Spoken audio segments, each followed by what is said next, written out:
Bonjour. Bonjour à toutes et à tous. Je m'appelle Delphine Moulu, je suis directrice générale de Femtech France. Je suis ravie d'être avec vous aujourd'hui et d'être avec Emeline et Baudouin. Bonjour à tous les deux. Bonjour. Alors, pour commencer cette table ronde, ça va être un peu scolaire, mais je pense qu'il faut qu'on revienne sur une petite définition de la Femtech pour qu'on soit sûr de partir sur de bonnes bases et de tous parler de la même chose. Du coup, la Femtech, ce sont toutes les innovations en santé des femmes. Donc c'est très large, ça va des règles à la ménopause en passant par la contraception, la fertilité. Il y a vraiment plein de sujets. Il y a différentes catégories dans la santé des femmes. Je viens d'en énumérer certaines. Et il y a différents types de produits. Ça peut être du B2C, ça peut être des services, des produits, des applications, ça peut être du hardware, ça peut être des médicaments. Donc c'est assez large. On a la chance aujourd'hui du coup d'avoir Emeline Anne, cofondatrice et CEO de Physimed, et Baudouin Hu, partenaire de Carista, avec nous pour justement échanger sur tous ces sujets. Et on va commencer tout de suite avec toi, Emeline. Est-ce que tu peux nous présenter du coup Physimed et nous expliquer pourquoi tu as décidé d'entreprendre dans la Femtech? Bonjour à tous. Moi, je suis CEO de Physimed et en fait j'ai créé Physimed il y a 5 ans quand un kiné m'a parlé en fait d'un sujet dont j'avais pas du tout conscience, qui m'a dit mais en fait une femme sur 3 quand elle éternue, elle tousse, elle saute, et ben elle a des fuites urinaires. Ah bon? De quoi on parle? Oui, c'est un sujet de santé publique, c'est tabou. Et pourtant, en fait, il suffit de rééduquer un muscle qu'on appelle le périnée, qui est assez méconnu, qui est situé dans le bas-ventre. Et en fait, si on le remuscle, eh bien, on arrête d'avoir ce problème. Et donc, sur ce constat, on a créé donc, la startup Physimed en développant une solution qui est une sonde connectée à une application mobile qui permet en fait de rééduquer son périnée tranquillement chez soi à domicile. Donc c'est un hardware connecté à une application. Quand on contracte son périnée, on appuie avec son périnée sur des capteurs et on fait par exemple sauter un petit bonhomme, on envoie des flèches, etc. Et à travers une approche ludique, en fait, on rééduque son périnée chez soi et on suit ensuite ses progrès. Donc on est vraiment dans le domaine du hardware, du software, et on vend notre produit aux patients finales dans certains pays en B2C, et dans certains autres pays, le produit est remboursé et donc pris en charge par la sécurité sociale. Donc c'est vraiment en fait le constat de se dire en 2017, mais comment est-ce qu'on peut ne pas parler de ce sujet qui concerne en fait le monde entier déjà, et en fait il existe des solutions, et c'est comme ça qu'on est tombé dans la Femtech et on a découvert en fait un monde où il y a énormément de choses à faire pour la santé des femmes. Merci. Et énormément de tabous aussi autour, on pourra y revenir je pense un peu plus tard. Baudouin, à ton tour. Petite question pour toi, est-ce que tu peux nous présenter le fonds santé numérique de Carista et nous présenter peut-être aussi votre portfolio Femtech? Bonjour à tous, donc merci Delphine pour cette invitation. Carista, c'est une société de gestion de fonds de capital risque qui existe depuis un peu plus de 20 ans, qui est basée à Paris, qui investit en Europe de l'Ouest dans 3 domaines, la santé, le digital et les deep tech. Moi, je suis actif dans le secteur de la santé, sur lequel on investit dans des nouveaux médicaments, des nouveaux dispositifs médicaux et dans la e-santé au sens large. En 2018, on a lancé un fonds e-santé dédié, qui était le premier fonds européen dédié au sujet, avec le concours notamment de plusieurs investisseurs corporate avec qui on travaille en proximité, qui ont des ambitions stratégiques sur ce monde de la santé digitale. Et donc, on investit en seed et en série A, principalement en France, mais on a également réalisé plusieurs deals en Europe de l'Ouest. La Femtech, c'est un sujet qui n'est pas nouveau pour nous. Il se trouve qu'on a fait un investissement historique il y a fort longtemps dans une société d'un thème assez proche de Physimed. Et c'est une société qui est maintenant dans le giron du groupe Majorel, qui est le leader de la contraception orale. Et on considère pour nous, les Femtech, c'est une catégorie d'investissement à part entière, comme finalement les autres aires thérapeutiques qu'on peut trouver dans la santé, la cardiologie, la rhumatologie, l'oncologie. Il y a les Femtech qui concernent donc une sphère de patientes bien identifiée, bien précise. Et pour vous donner un exemple qui est parlant, donc on a fait l'investissement dans une société qui s'appelle Endodiag, qui développe le premier diagnostic sanguin de l'endométriose, qui est une pathologie chronique qui touche à peu près 10% des femmes, et dont le temps de diagnostic aujourd'hui en moyenne est de plus de 7 ans. Donc il y a une errance diagnostique vraiment importante il y a un vrai problème de santé publique et aujourd'hui, il n'y a pas de solution. Et donc, cette société Endodiag est en train de constituer la plus grande biobanque, c'est-à-dire la plus grande base de tissus et de prélèvements sanguins de patientes souffrant d'endométriose afin de pouvoir faire un diagnostic sanguin qui, en une prise, pourra permettre de valider ou non s'il s'agit d'une patiente souffrant d'endométriose. Voilà, donc c'est un exemple parmi tout ce qu'on regarde. C'est clairement une catégorie qui nous intéresse. Super. Et effectivement, les femtech peuvent faire donc là de l'aide au diagnostic comme Endodiag dont tu parlais. Ça peut être aussi de la prévention ou de l'accompagnement. Elles peuvent se positionner sur pas mal de phases de la vie des femmes. En termes de marché et de taille de marché, l'année dernière, pour vous donner un peu un ordre d'idée et quelques chiffres, le marché global des femtech s'élevait à plus de 51 milliards de dollars et il est estimé à dépasser les 100 milliards de dollars d'ici 2030. Donc c'est vraiment aussi en termes d'investissement, c'est intéressant. Ça décolle aux États-Unis, qui est le marché historique des femtech. Ça marche très bien aussi au Royaume-Uni. En revanche, on voit que c'est plus lent, je dirais, en France. Pourquoi ? À votre avis, quelles sont les raisons ? Est-ce que Emeline, tu veux commencer ? Je pense que déjà c'est dû à la diversité des sujets qu'on trouve en femtech. On trouve des molécules, des médicaments pour certaines pathologies. On va trouver du dispositif médical, on va trouver du produit B2C. Et donc du coup, chacun de ces produits a son modèle économique propre en fait.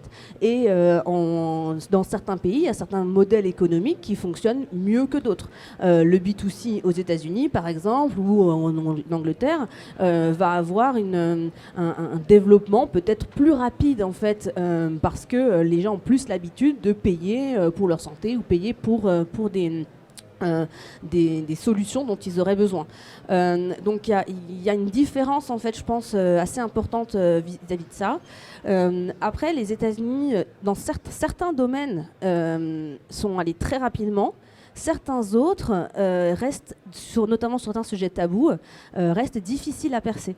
Par exemple, dans le domaine de rééducation du périnée, pendant tout un temps, ça fait que 2 ans qu'on voit que ça 2-3 ans, que ça a vraiment démarré et que là, maintenant, ça a explosé. Tout le monde parle de pelvic floor et qu'il faut rééduquer son périnée, etc. Mais jusqu'à il y a quelques années, il y avait un certain culte du corps, mais par contre, le périnée, il ne fallait pas y toucher. Voilà, donc comment tu l'expliques ?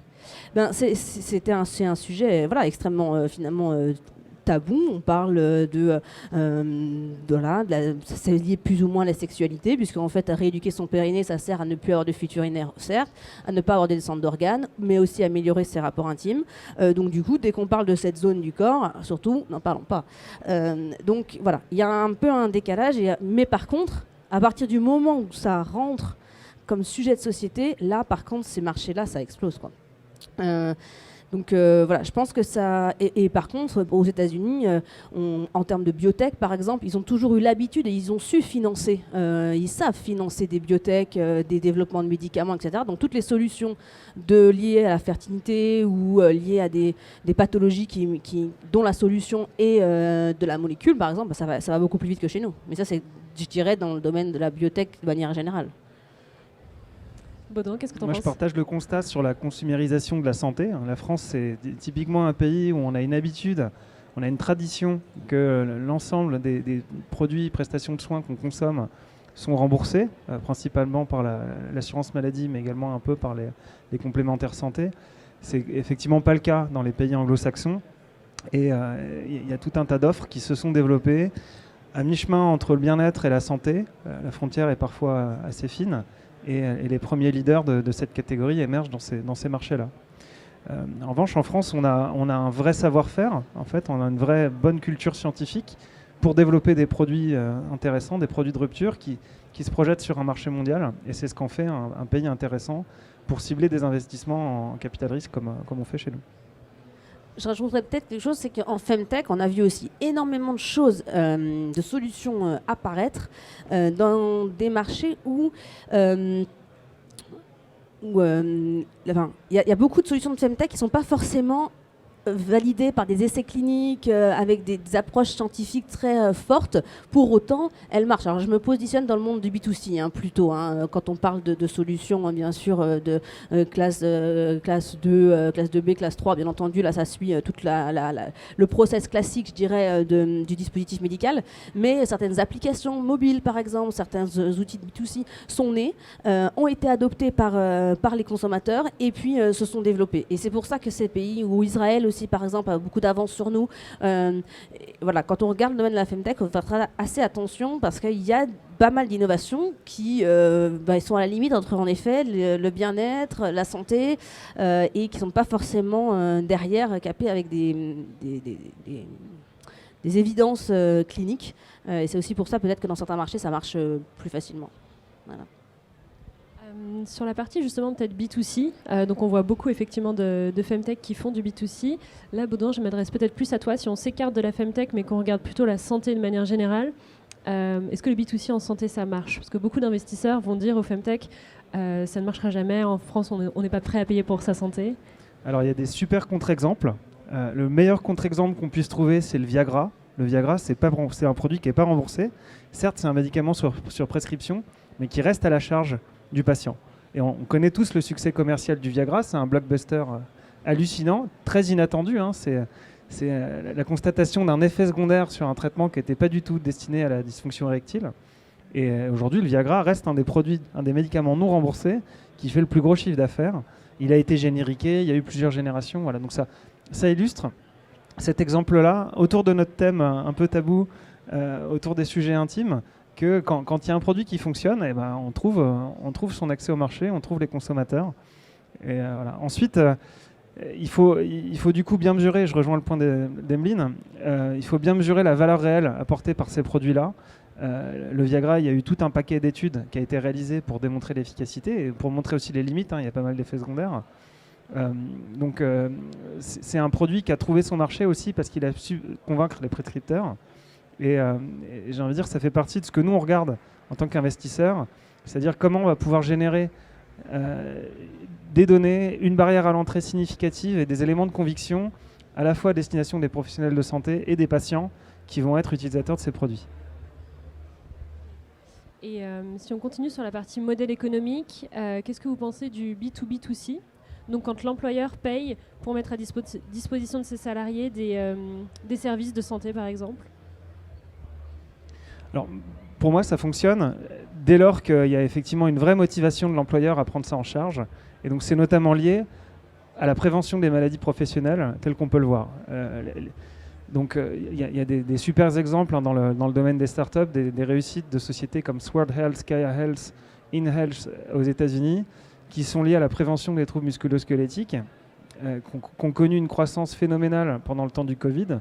Pourquoi ? Parce qu'elles ont sollicité aux États-Unis les entreprises qui sont le propre assureur santé de leurs employés et qui avaient un devoir de prévention quant à leurs salariés qui restaient en télétravail derrière leur bureau et qui ne faisaient pas d'exercice. Donc elles ont souscrit massivement ce type de programme et c'est ce qui a permis l'essor de ces sociétés. On verra dans le temps comment ça se pérennise. Il y a beaucoup de sujets autour de la santé mentale, on en a vu, la prévention du burn-out est vraiment un sujet majeur. En ce qui concernera les Femtech, avoir des sujets qui sont plus liés à l'intimité des salariés, ce ne sont pas toujours des sujets qui sont faciles à aborder avec un employeur. Et pour moi, ça reste une grande question. Est-ce que toute cette sphère de nouveaux produits, de nouvelles solutions vont pouvoir faire partie finalement de la compétence de l'employeur? C'est une question. Ce qu'on observe en revanche, c'est on va dire un assouplissement ou une modernisation de certaines pratiques des employeurs, notamment liées au congé pour les fausses couches. Et donc ça fait partie pour moi des nouvelles pratiques que les employeurs doivent mettre en place. Est-ce que ça viendra driver un marché des Femtech ? Là, à nouveau, j'ai la question. Emeline ? Oui, je partage en fait le propos de Baudouin, c'est-à-dire que ça dépend de l'intérêt de l'employeur qu'il a à prendre en charge ces types de solutions. On pense par exemple au parcours de PMA ou à la fertilité qui peut être très chronophage, très compliqué pour une personne qui est dans ce parcours et qui peut-être qu'à ce moment-là, les employeurs vont vouloir de 1 aider, contribuer aussi au fait que la vie des salariés soit facilitée et aussi, d'un autre côté, réduire potentiellement l'impact sur leur société. Mais c'est vrai qu'on n'est vraiment pas dans un modèle comme aux États-Unis qui est responsable qui paye pour les mutuelles ou pour l'assurance des salariés en France. Donc c'est vrai que ça va être, je pense, un petit peu plus compliqué chez nous. On a un modèle en plus assez historique de sécurité sociale. On a aussi également le modèle des mutuelles. Peut-être éventuellement le modèle des mutuelles, peut-être un relais intéressant pour les femtech parce qu'il y a des intérêts quand même pour les mutuelles à faire en sorte qu'il y ait des solutions qui émergent et qu'il y a une analyse médico-économique assez simple à faire pour eux. Et si on démontre le bénéfice, ça peut être intéressant pour eux.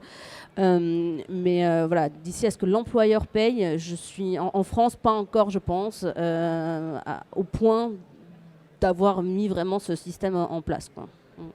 Même si on est dans cette crise un peu de recrutement de la part justement des employeurs, est-ce que s'ils veulent être plus attractifs, ils n'ont pas intérêt justement à offrir des bonnes conditions de travail? Et si je pense à des maladies chroniques comme l'endométriose où les salariés vont être touchés vraiment au quotidien, ou alors des temps forts de la vie, ça peut être des moments de fertilité ou la ménopause qui dure vraiment pendant très longtemps et où les salariés sont impactés au quotidien et donc dans leur travail.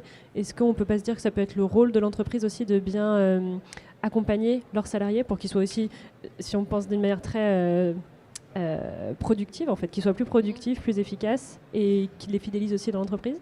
Je pense qu'en effet, il y a un rationnel et c'est tout à fait possible. Est-ce que ça va être en France le rôle de l'entreprise ou alors l'entreprise qui choisit la bonne mutuelle, qui elle-même, elle a mis en place en fait des solutions pour faire en sorte d'apporter du bien-être à toutes ces femmes ou de santé. Voilà, je ne sais pas qui va prendre en charge cela parce que c'est culturellement pas encore bien ancré chez nous. Mais je suis tout à fait d'accord qu'il y a de plus en plus quand même et c'est super, hein, qu'il y a de plus en plus de démarches des entreprises à mettre en place des congés fausses couches, mettre en place des congés aussi parfois paternité plus longs et tout ça contribue aussi à faire en sorte que ça aille mieux. Ce qu'il faut avoir à l'esprit vis-à-vis des employeurs, c'est que la santé du salarié, c'est un sujet qui est confidentiel auquel l'employeur n'a généralement pas accès. Quand vous faites un arrêt maladie, votre employeur n'est pas informé du motif de l'arrêt maladie. Voilà. Donc il y a des pratiques, j'ai envie de dire archaïques, mais qui sont aussi liées à la protection du salarié. Hein. C'est la raison pour laquelle on ne communique pas à son employeur le motif de son arrêt de travail. Maintenant, je vais faire un parallèle avec ce qu'on a vu sur le cancer. Hein. On a vu notamment Arthur Sedoun de Publicis mener ce mouvement de finalement coming out de sa maladie en tant que CEO de Publicis. Et donc là, il y a une prise de conscience grandissante en fait du rôle que doit avoir l'employeur face à un événement de santé de ses salariés. Si on change de sujet et qu'on parle des financements, on sait qu'en France, c'est assez dur pour les startups femtech de lever des fonds. Pourquoi? Et Emeline, toi, tu as levé. Est-ce que tu as un retour d'expérience et une opinion là-dessus? C'est vrai que nous, on a fait donc 2 levées de fonds. Une première auprès de Business Angel et une autre auprès de fonds d'investissement. Du coup, c'est vrai qu'on a une expérience un petit peu différente d'ailleurs avec ces 2 types d'interlocuteurs. Déjà, certains pensent que parce que les femtech, c'est un sujet de femmes et que la majeure partie des investisseurs sont des hommes, alors ils ne peuvent pas comprendre le sujet. Je ne partage pas cet avis dans le sens où les hommes sont aussi des maris, des pères, des fils, etc. Et qu'en fait, la femtech, c'est comme n'importe quel nouveau domaine, je dirais. À un moment donné, la blockchain est arrivée, le Web 3 est arrivé. Il a fallu finalement que les investisseurs ils comprennent aussi ces domaines. C'est les enjeux, les modèles économiques, la rentabilité de ces domaines, etc. Et donc, on est simplement là, je pense, dans un process où en fait, on explique ce que c'est que la femtech, les enjeux, les chiffres, et qu'au final, tout le monde va le comprendre d'une manière ou d'une autre. Et puis après, il y a une deuxième particularité au domaine de la femtech, c'est que c'est souvent porté par des femmes. Souvent, les projets, en fait, les startups ou les sociétés sont menés par des femmes.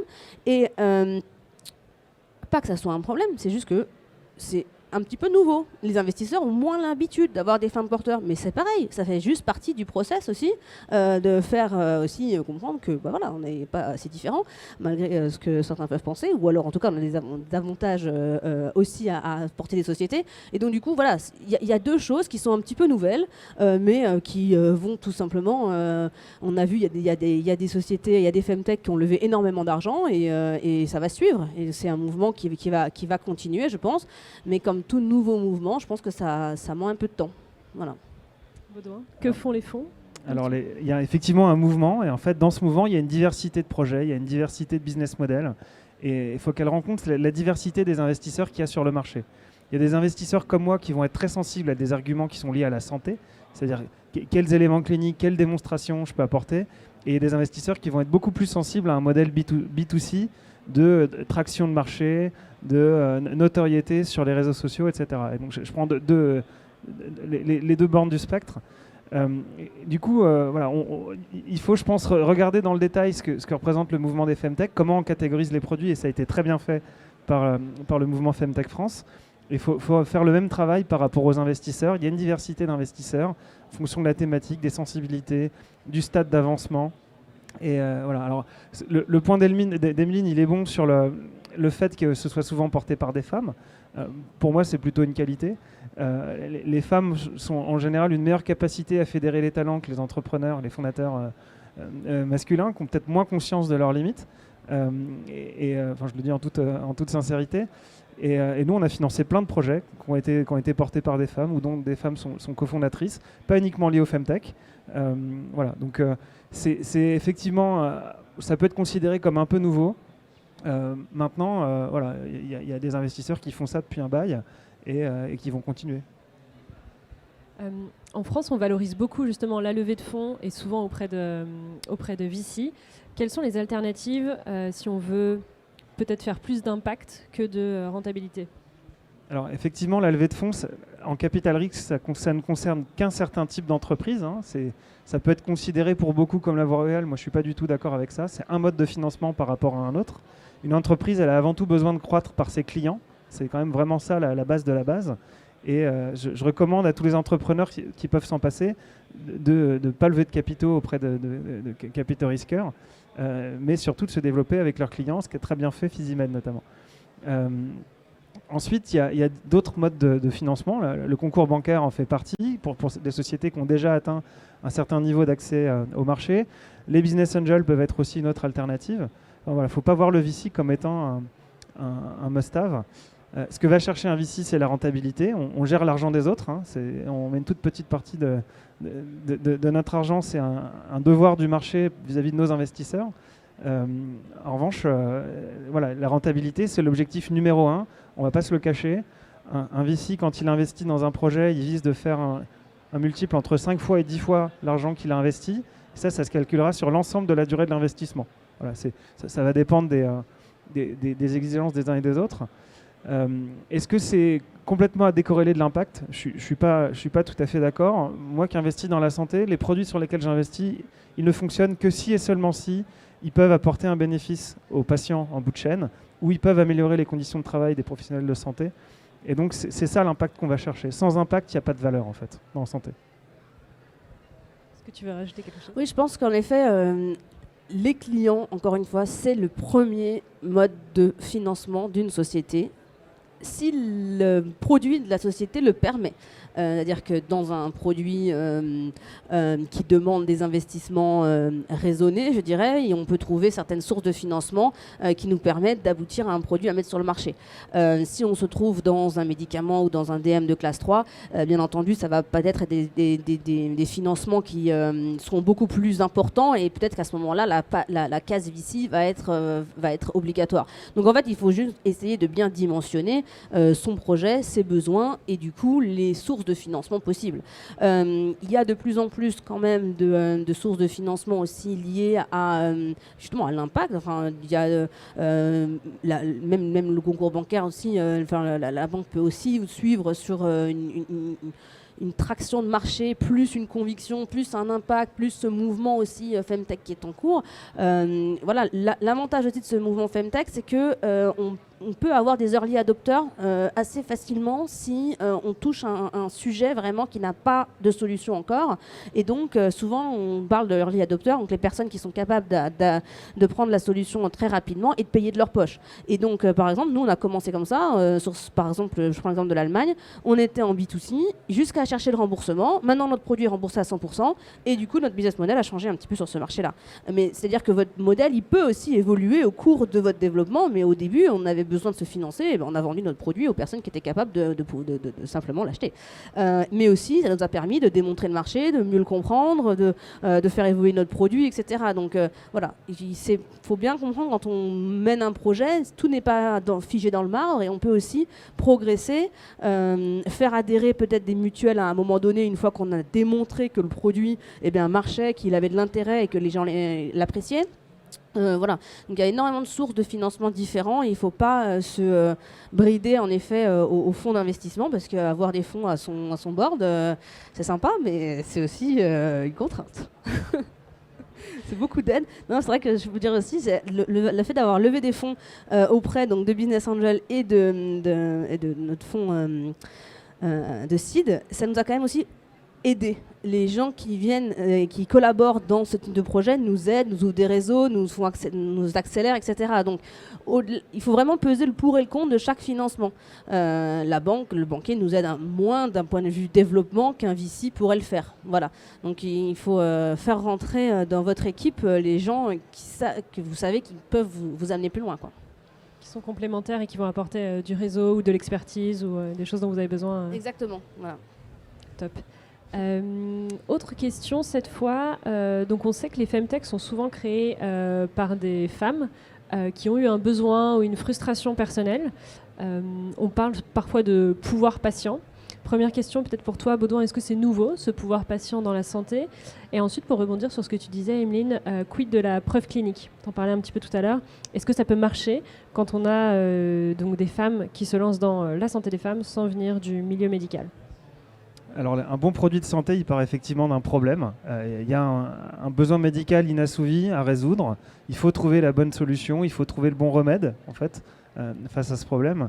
Et quand il a été vécu, quand il a été constaté par plusieurs milliers de patientes, quand c'est un problème chronique, effectivement, le problème est bien caractérisé. C'est vraiment ça la clé, c'est de comprendre quel est le problème à régler, pouvoir comprendre quel est l'état de l'art. En fait, il se passe des choses en France, les pratiques médicales varie déjà pas mal entre différents centres hospitaliers en France. Et il y a aussi une grande variabilité mondiale. Hein. Enfin, on n'en est pas toujours conscient en tant que patient. Mais bien établir le problème médical et donc se rapprocher des meilleurs cliniciens, des meilleurs médecins sur le sujet, c'est vraiment important pour pouvoir bien définir son projet et donc la solution à mettre en œuvre. Est-ce qu'il y a un vrai pouvoir des patients et des patientes aujourd'hui ? Je pense que le pouvoir, il est plus sur le fait de mettre en exergue le problème que de réaliser réellement la solution. La solution, elle doit faire appel à des compétences techniques ou scientifiques de vraiment premier niveau pour être une solution de rupture qui fonctionne et qui va pouvoir apporter un bénéfice. Donc le premier pouvoir, il est entre guillemets d'alerter. Et il y a énormément de besoins qui sont aujourd'hui encore mal couverts, mal identifiés. L'endométriose, ça fait 5-6 ans qu'on en parle. Et évidemment, ça existe depuis des milliers d'années. Donc voilà, ça fait partie des tabous à lever progressivement et on en voit et on en découvre malheureusement encore beaucoup. Oui, ces sujets-là sont pas faciles à communiquer. Donc c'est vrai que quand on vit le problème, souvent une patiente se dit mais j'ai pas trouvé la solution pour moi, c'est bon, je vais le faire. En fait, pourquoi pas? Mais il faut d'abord, comme tout entrepreneur, savoir si on a envie de le faire, si on a la capacité de le faire et s'entourer. Si on est soi-même patient mais qu'on ne vient pas forcément du monde entrepreneurial ou de la finance ou peu importe, il faut simplement chercher des associés qui vont porter cette idée le plus loin possible. Parce que l'idée, encore une fois, c'est bien, le besoin médical il est validé, mais jusqu'à mettre la solution sur le marché et qu'elle fonctionne, c'est encore d'autres étapes et c'est d'autres compétences. Donc voilà, il faut savoir, du coup, je pense bien s'entourer, et puis deux, savoir aussi soi-même quelle est ma place dans ce projet? Est-ce que ma place, c'est de faire de la communication et d'être en lien avec tous les patients pour mieux comprendre le besoin, et en fait je m'associe à quelqu'un qui a une fibre entrepreneuriale hyper forte et qui va pouvoir aller chercher des fonds, structurer l'entreprise, créer une équipe, etc.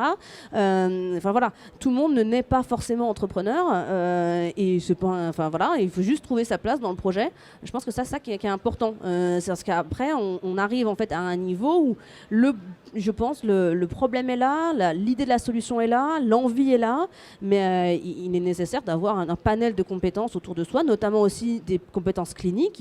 Il faut pouvoir s'associer à des médecins, dans notre cas c'est des gynécologues, des sages-femmes, des urologues, pour pouvoir valider scientifiquement la solution et pour pouvoir l'amener plus loin. Donc je pense que c'est bien de commencer en tant que patient, ou patiente, mais il faut aussi s'entourer pour mener à bien son projet. Oui, et ça fait des équipes très complémentaires d'avoir un professionnel de santé qui a l'expérience terrain et d'un autre côté un profil plus business entrepreneur qui déroule et qui est capable de... Exactement. Et en fait, on le voit aussi, pas forcément que dans la femtech, par exemple dans la biotech, dans les dispositifs médicaux. C'est souvent en fait cette complémentarité, un porteur de projet, quelqu'un qui vient un petit peu plus du business, quelqu'un qui vient du milieu scientifique, d'autres qui vient plutôt peut-être qui va dérouler les plans opérationnels. En fait, à la fin, ça ne change pas, ça reste une entreprise à faire naître, à faire financer, à faire se développer, que ce soit en femtech ou dans d'autres sujets, ça reste le même véhicule entre guillemets. Donc c'est super si en plus la patiente peut-être à l'origine puisqu'elle connaît au mieux le besoin, mais après le parcours il est similaire à je pense au parcours entrepreneurial de n'importe quel domaine. Moi, je suis assez d'accord. Il y a un mouvement FinTech qui est rafraîchissant, intéressant, et hyper énergisant. Après, il y a une réalité du marché, il y a les règles du marché, et il n'y aura pas d'exception par rapport à ces projets qui sont portés par des femmes ou ces projets qui adressent la santé des femmes.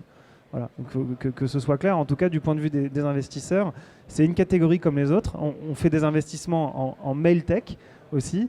Même sujet, on va adresser des problèmes de la santé masculine spécifiquement. Est-ce qu'on va chercher à remplir précisément une catégorie de notre fonds avec des sujets en femtech ou autres? Pas nécessairement. Ce qu'on veut, c'est financer les projets qui ont le plus grand potentiel de réussite, le risque étant très élevé dans ce qu'on fait. Et donc c'est pour ça qu'on est effectivement assez exigeant, mais très supportif aussi des entrepreneurs. Et je pense qu'on peut faire de la rentabilité avec de l'impact. Moi je partage, et c'est que comme ça qu'on peut le faire. On voit, on est en France, finalement on est en Europe, on vend aussi nos produits en Asie, en Amérique du Nord, et ben voilà. Et pourtant on a toujours des femmes qui nous disent tous les jours, mais merci, vous avez changé ma vie, il y a un avant, il y a un après, et ça c'est incroyable. Et pour autant, à la fin, on a un business plan comme tout le monde, et puis il déroule quoi. Trop bien. Pour conclure, il nous reste 2 minutes. Est-ce que vous avez un conseil à partager à l'écosystème, donc start-up, investisseurs, corporate, pour faire de la France le leader de la femtech dans les prochaines années? Alors moi, j'ai plutôt un conseil à donner à l'administration, aux autorités, qui est que si on veut faire naître en France des champions internationaux de notre industrie, de la santé ou de la santé digitale, il faut commencer par solvabiliser le marché domestique. Il ne faut pas s'attendre à ce que les Français deviennent des champions en ciblant uniquement le marché américain. Sinon, ils vont vite devenir américains. C'est comme ça que ça va se passer. Si on veut des champions français à la Doctolib, et qu'on veut que ce cas se réplique, il faut que le marché français soit solvable. Il faut prendre en charge des dispositifs médicaux innovants qui remplissent des besoins cliniques, comme c'est le cas de Physimed. Et voilà. Et la France traîne des pieds malheureusement sur le sujet. Moi, je pense qu'il faut continuer à croire en ces projets. Si vous voyez qu'il y a un besoin, il faut le faire. Il faut bien s'entourer, il faut se financer et il faut continuer à parler des problèmes de femtech qui touchent les femmes, la santé, parce qu'il y a beaucoup de choses à faire. Et il y a des sources de financement, il y a un espèce d'océan bleu encore à l'heure actuelle, il y a des possibilités. Il faut juste du coup suivre les règles aussi du développement de l'entreprise et profiter de ce moment. Il y a un train qui passe, il faut aussi le prendre parce que d'autres pays sont en train, comme on disait tout à l'heure aussi, de mettre le paquet quand on parle aux US, en Angleterre, etc. nous aussi, on peut le faire, je pense. On a des bonnes capacités scientifiques, des bons programmes aussi entrepreneuriaux. Moi, j'ai pas parlé, on est maintenant dans le programme SISTA, qui est un programme d'accompagnement de projets dirigés par des femmes. Tout ça est en marche, donc il faut prendre le train et puis y aller, autant financeurs, entrepreneurs, tous les acteurs de l'écosystème. Super. Merci beaucoup. Merci à tous les deux pour votre partage. Merci à tous de nous avoir suivis. Passez une bonne journée.